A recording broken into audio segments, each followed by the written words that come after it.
Olá, meninas, tudo bem com vocês? Espero que sim. Vamos para o nosso segundo estudo do ano. A gente vai falar um pouquinho hoje sobre o texto que está lá em 1 Coríntios 2. Eu tenho refletido bastante a respeito de tudo que tem acontecido no mundo, já não é de hoje, né? Já faz muito tempo aí que as coisas têm acontecido, que os sinais estão aí, né? Só não vê quem não quer ou quem não sabe. Mas a vinda do Senhor Jesus, o retorno dele para buscar a sua igreja, é um assunto que me deixa muito intrigada e animada. Meus cabelinhos nascendo. Intrigada e animada. E tudo que diz respeito a isso, eu gosto de compartilhar com as pessoas.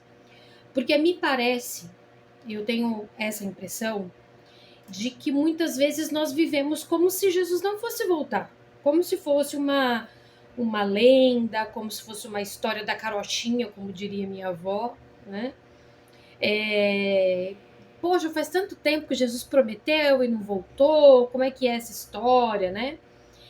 Meninas, 2000 anos, 2020 anos, né? Que é o tempo aí que aproximadamente Jesus faleceu, morreu, nasceu, morreu, enfim. Se nós formos parar para pensar matematicamente, esse número é grande, né? Mas o tempo ele é muito curto. O tempo está passando cada vez mais rápido. E 2000 anos, perto de toda uma eternidade, não tem nem como a gente mensurar isso, né? Então, matematicamente falando, é como se eu dividisse um número por infinito. E isso matematicamente é indefinido. Isso tende, né? A gente lá na faculdade, a gente aprende que isso tende ao infinito. O infinito ganha, né? Então, meninas, mesmo que pareça que está demorando para nós, porque a gente conta o nosso tempo diferente do jeito que Deus conta o tempo dele, nós precisamos lembrar que a promessa ela é real. E se Deus prometeu, ele vai cumprir.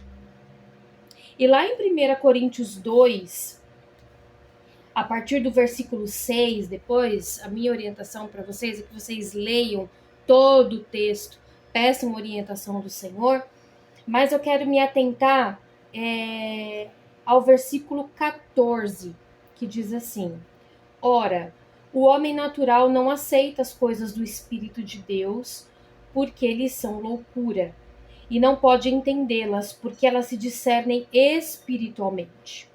Versículo 15: Porém, o homem espiritual julga todas as coisas, mas ele mesmo não é julgado por ninguém. Pois quem conheceu a mente do Senhor que possa instruir? Nós, porém, temos a mente de Cristo. Finaliza ali no versículo 16. Esse texto eu estava pedindo ao Senhor, sempre que eu vou gravar um vídeo, ou orientar alguém, ou conversar com alguém, eu sempre peço uma orientação do Senhor, porque a palavra não é minha. As pessoas não são minhas. Eu sou instrumento do Senhor, assim como você. Então, nós precisamos entender que a orientação e o ensino que nós passamos para as pessoas é do Senhor, não é nosso. Então, Ele precisa nos dar a orientação, senão a gente fica perdido. E eu disse para o Espírito Santo, eu falei, eu quero compartilhar algo sobre a vinda, que é um assunto que eu amo. Mas eu não queria compartilhar Apocalipse, porque Apocalipse é um livro complexo de entender. Mas se Deus mandasse proclamar e compartilhar Apocalipse, tudo bem, porque a palavra é dele. E aí o Senhor me trouxe esse texto à memória. E aí, meninas, o que eu quero trazer para vocês é o seguinte: nossa mente carnal, ela não é capaz de discernir tudo o que está acontecendo, nem de discernir e muitas vezes de aceitar. Nós ficamos pensando, poxa, por que Deus permite que uma criança morra na guerra? Por que que Deus permite que uma criança seja abusada? Por que que Deus permite... Eu não estou dizendo que Deus se alegra com isso. E eu falo isso várias vezes, eu repito, não coloque palavras na minha boca, tá? Se você não entendeu algo que eu disse, me procure pessoalmente, tá? Por gentileza. Mas a gente não consegue entender esse quadro caótico que o mundo está passando. Muitas pessoas que nós atendemos perguntam assim, mas por que comigo? Por que que eu tô com câncer, se eu sou uma pessoa tão boa? Eu ajudo as pessoas, Por que que eu perdi meu filho? Por que que eu perdi minha filha? Se a minha filha era uma pessoa bacana, meu filho era um cara bacana, não usava droga, ajudava as pessoas. Por quê? Por quê? Por quê? Por quê? Porque a nossa mente se enche de porquês. E assim como Deus é um bom pai, é o nosso paizinho, eu creio sim que ele entende. Ele entende. Eu já falei para Deus várias vezes, eu falei, Senhor, eu não entendo o seu sacrifício. Humanamente, eu não entendo como mãe, tá? Você que é mãe, você que teve a oportunidade de ter um filho ou de adotar um filho, não, a nossa mente carnal não entende o que Deus fez. Como que eu vou dar o meu filho em prol de pessoas que não mereciam? Inclusive somos nós todos, né? Não é um ou outro, somos nós. E eu já disse pro Senhor, eu falei, Senhor, eu não consigo entender. Humanamente, a minha mente não entende. Mas eu creio, eu tenho fé de que o Senhor fez isso porque assim o Senhor julgou necessário. E ponto. Eu creio. Eu não preciso justificar. Depois que eu me converti, eu sou da área de exatas, e uma das coisas que mais eu tive dificuldade foi entender que nem tudo tem lógica. E no mundo espiritual, a lógica humana, muitas vezes, ela é falha. Porque a lógica perfeita é a lógica de Deus. E a lógica de Deus não é a nossa lógica e não é os nossos pensamentos, muitas vezes. Não são os nossos pensamentos, muitas vezes. Então, o que eu tenho pedido ao Senhor e que eu quero te orientar a também pedir é o discernimento espiritual, que não é só nesse texto que o Senhor fala sobre isso. Nós precisamos discernir espiritualmente o que é espiritual. E isso engloba, meninas, muitas coisas. Não engloba só a volta de Cristo, os sinais que estão aí, né? Não se iludam que as pessoas que são do diabo ou que são enviadas por Satanás, elas vão vir com um chifre e rabinho vermelho. Muitas vezes as pessoas que querem, que são usadas por Satanás, as situações que são usadas por Satanás para nos tirar do foco, elas vêm vestidas de bem. Érica, mas como que eu vou saber se isso é de Deus ou não? Intimidade com o Senhor, discernimento espiritual, palavra de Deus. E a intimidade já está implícito nessa intimidade a oração. A oração já está implícita nessa intimidade com Deus. Então, meninas, eu falo e repito, seguir a Deus não é uma tarefa fácil. É bem difícil, muito difícil. Se para você não tem sido difícil, eu não sei que tipo de evangelho você tem vivido, mas é muito difícil você crer contra as circunstâncias, você continuar tendo fé, você continuar confessando Jesus no meio de uma sociedade que tem vontade de pegar você pelo pescoço. Não é fácil, mas é o único caminho que pode nos levar a Deus Pai, e é o caminho excelente. Só que, para que eu entenda tudo isso, eu preciso discernir espiritualmente. Então, às vezes, dentro da nossa própria casa, eu já tive situações dos meus filhos, durante a noite, acordarem chorando, aos prantos, e dizerem, mamãe, eu sonhei com um demônio. Mamãe, eu sonhei, ou às vezes acorda, né, ou o pastor acaba acordando também, porque dependendo da situação, né, é uma coisa assim, grave, né, de sonhos que eles têm, de passar mal e levar para o hospital e não ter nada, vasculhar, não tem nada.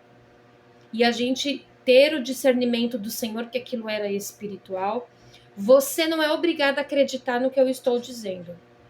Se você é cristão, você tem que acreditar na palavra. E se a palavra diz que há coisas que são espirituais e há coisas que são carnais, isso não está englobando só sobre a volta de Cristo. Muitos sinais que estão aparecendo são sobre a vinda de Cristo e só está discernindo isso quem é espiritual. Quem não é espiritual acha que tá tudo bem, uma hora o mundo vai explodir, tá tudo certo. Então, meninas, o desejo do meu coração para este ano é que o Senhor nos inunde com discernimento espiritual em todas as áreas da nossa vida. Em todas as áreas. Não só na família, no casamento, no emprego, na nossa vida, na nossa rotina aqui na Terra, mas que o Senhor nos ajude a discernir espiritualmente o momento espiritual que nós estamos vivendo. Eu escuto algumas pessoas dizerem, né? Eu nasci em 85, então eu conheço algumas pessoas que nasceram antes e que dizem assim, nossa, mas era muito diferente, as coisas estão piorando muito e tal. E eu observo isso e eu entendo como cumprimento da promessa de Deus. Eu sempre falo sobre a passagem de Mateus 24, que está lá, bem didático, a questão dos acontecimentos da volta de Cristo. Então, para mim isso está muito claro. É muito triste o que a gente está vendo. Muito, muito, muito triste. Mas são cumprimentos de profecias bíblicas. Então, meninas, se eu não temos discernimento espiritual para as coisas de Deus, nós precisamos buscar isso no Senhor. Se necessário fazer um propósito, isso é você com o Senhor, né? Eu vou falar para vocês, eu raramente, eu faço propósitos por coisas carnais. Eu não faço. Ah, mas eu preciso de um emprego, vou fazer um propósito. Eu não faço. Normalmente, os propósitos que eu faço são por causas espirituais. Porque a palavra do Senhor diz que quando eu busco o reino do Senhor, o resto é acrescentado. Há pessoas que fazem, cada um tem, né, o seu costume. Mas, se necessário for fazer um propósito por isso, faça um propósito. Experimente fazer propósitos por coisas espirituais, para você ver que coisa tremenda que é. É tremendo. No começo da minha conversão, quando eu estava esperando para casar e eu sabia que eu tinha uma promessa do Senhor para isso, eu fazia propósito, Senhor, manda o meu marido, Senhor, manda o meu marido. Até eu entender que o propósito, o jejum, o propósito de oração, ele era além disso. Porque Jesus queria me dar além.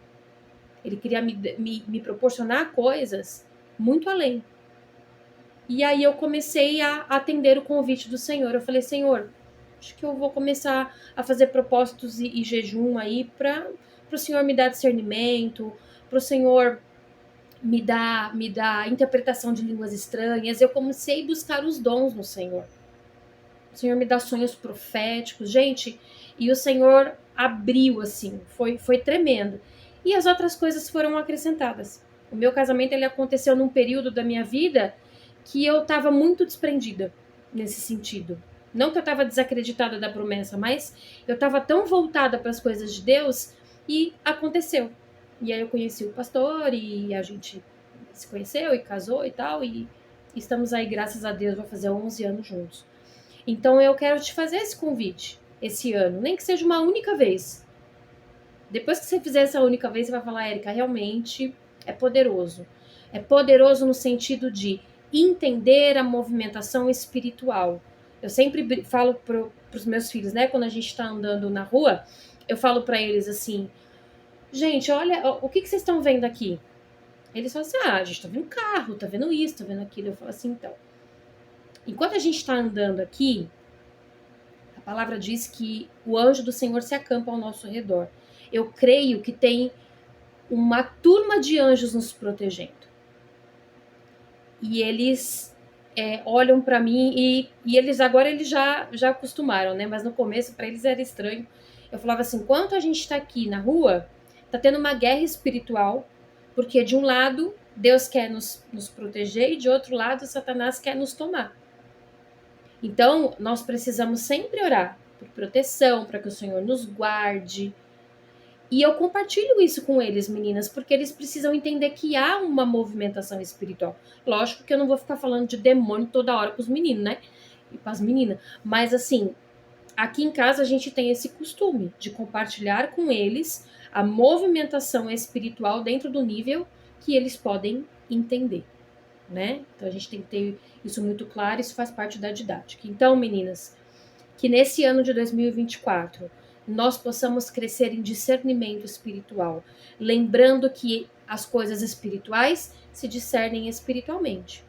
Se você tá cheia de você mesma, se eu tô cheia de mim mesma, tem muita coisa que a gente não vai discernir. E isso é uma construção diária. Todo dia, todo dia, todo dia.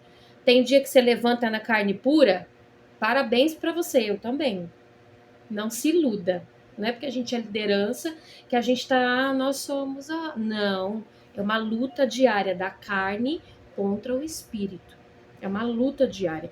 E tem dia que a carne ganha. E aí eu me ajoelho aos pés do Senhor e falo, Senhor, misericórdia da minha vida, me perdoa. E a gente assim vai construindo com o Senhor uma intimidade para que a gente possa entender e discernir espiritualmente o que realmente é do Espírito. Porque é o Senhor que faz isso, não somos nós. É o Senhor quem nos ajuda. Tá bom, meninas? Observe a sua rotina, observe o que você tem vivido, perceba se algumas coisas que estão acontecendo na sua vida de repente não são espirituais, podem ser carnais, podem, mas algumas coisas podem ser espirituais. E essas coisas espirituais a gente só resolve como? Com o Senhor, espiritualmente. Tá bom, meninas? Qualquer dúvida me procurem. A gente tá aí a gente está se organizando para voltar com os estudos do nosso livro. E esse ano vai ser bênção, já tem sido bênção e vai continuar sendo bênção. Tá bom, meninas? Qualquer dúvida, procurem a mim ou procurem as meninas que são aí as discipuladoras. E a gente tá muito, muito animada pra gente continuar o trabalho que a gente começou e vai continuar esse ano. Tá bom, meus amores? Um beijo. Fiquem bem. Nesse domingo, nós não teremos nem escola dominical, nem culto de manhã, só culto à noite. Os cultos matutinos e escola dominical retornam no primeiro domingo de fevereiro, tá bom? Beijo, fiquem bem.